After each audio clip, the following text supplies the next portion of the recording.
Muy buenas tardes para todos, compañeras y compañeros. Hoy es un día un poco especial porque estamos celebrando el triunfo del profesor Pedro Castillo para la presidencia del Perú.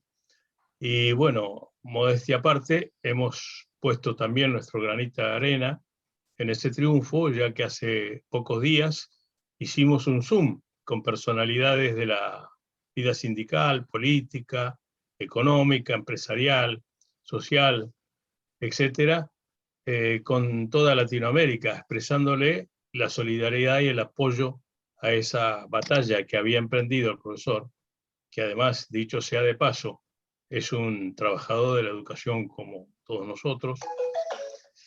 Y para expresarle entonces la solidaridad, decíamos, y el compromiso de defender los principios que él había expresado y que fundamentalmente tienden a dar por finalizada la época del neoliberalismo en Perú.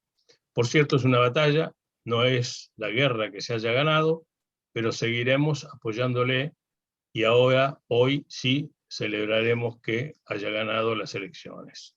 Dicho esto, paso a hacer una muy pequeña introducción. Yo no voy a hablar 15 minutos como está previsto para cada uno de los expositores, pero voy a hacer una pequeñísima introducción.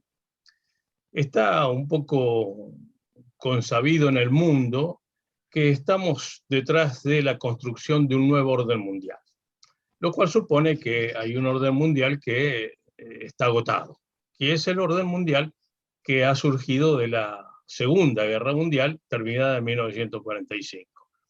En general, el orden mundial siempre es el producto de una guerra.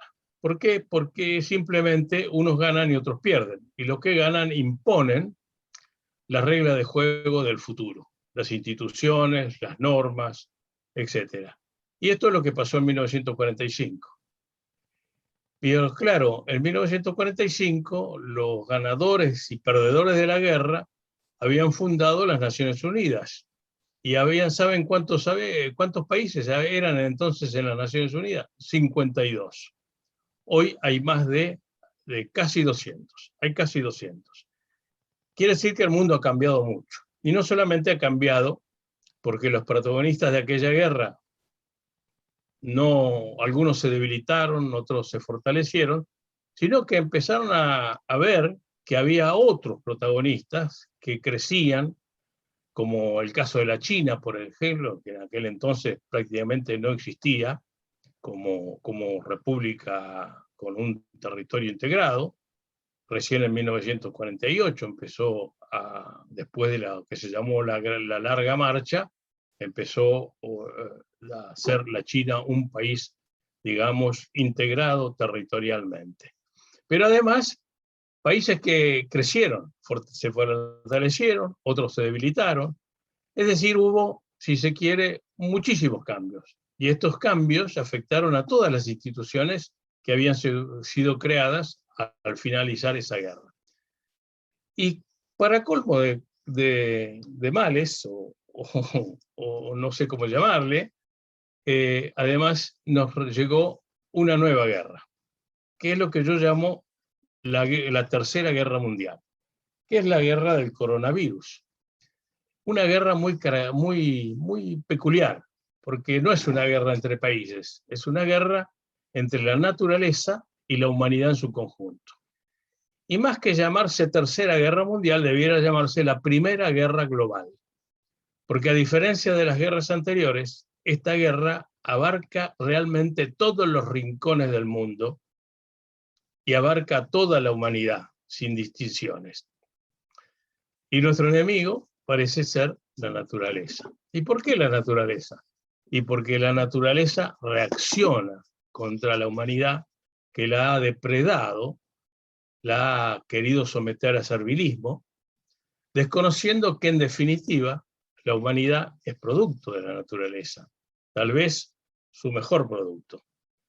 Pero nos hemos separado de la naturaleza y hemos querido explotarla a un punto y a una tal intensidad que la naturaleza ha reaccionado. Y es una guerra curiosa también, porque es una guerra en donde el ganador de la guerra no va a ser el que tenga la vacuna, sino el que entienda lo que ha pasado, el que comprenda por qué ha reaccionado la naturaleza frente a la humanidad. Y creo que esto es, digamos, uno de los elementos centrales del nuevo orden mundial. No es solo que haya nuevos protagonistas en este orden mundial, sino que además este fenómeno de la pandemia, que es el producto de la reacción de la madre naturaleza en relación a sus hijos. Y bueno señalar que las madres nunca matan a sus hijos, los corrigen. Por eso la victoria de la naturaleza va a ser que la humanidad comprenda lo que ha sucedido y lo que ha hecho. Y entonces rectifique o corrija, es lo que hacen las madres, corrija su rumbo.